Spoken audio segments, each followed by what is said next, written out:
Good morning mga kabalyers o viewers na napugo karon diri sa Mulabi. Ay namista ko kay sa classmate ni sa akong misis ni. Na diri ang mga kuan pod, yang mga classmate pod og akong pamilya. O karon mga ka-viewers tan-aw lang mo mga ka-viewers kay unsa inya mong buhaton diri sa Mulabi kay pista man karon. Si Janice Janice. Si kuan di datay. Anyway, kani vlogger. Vlogger. Mitchell. Naunan. Oh, with kiddos. Oh, ra. Kiddos ni kon ni Mitchell. Oh, kiddos. Boy. Kuno mag-ignorante jud ka, dilo.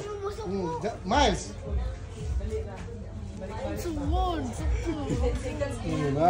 Nami diri karon mga kabyo sa Mulabi ha. Oh, sa balay ni Gritsin de Los Santos. Oh, Gritsin de Los Santos. Oh, muna lang kuan diri Dirty Kitchen ni diri sa ni Gritsin oh. Oh, anak ni kuan ni Gritsin oh, hi. Muna ni graduate og kanang K-12. Matuay na po ni gawas. Mitchell oh. Anak ni Mitchell dako na. Oh, Jod.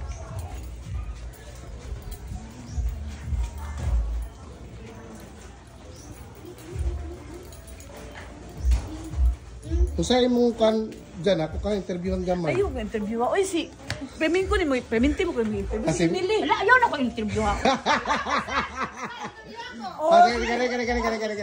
Gani. Mitchell, kaya maestra me. Interview na ko ni si Mitchell.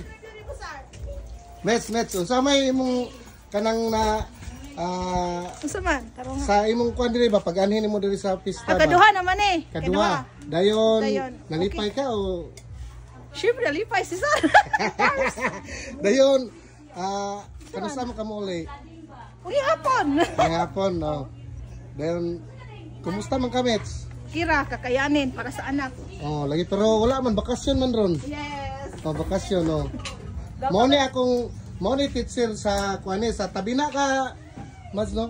Oh, Tabina nga teacher ni. Ipalo lang po ni, kaya vlog po ni siya mga ka-viewers.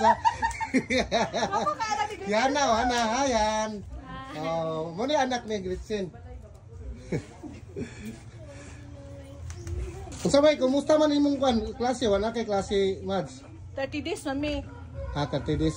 Karon? Dili mi sa mukon. Dili sa mukon. 30 days dili sa mukon. O si kwan, si Didat, Didat. Dako ning balay ni akong kwan dayo ni si Gritsin dayo.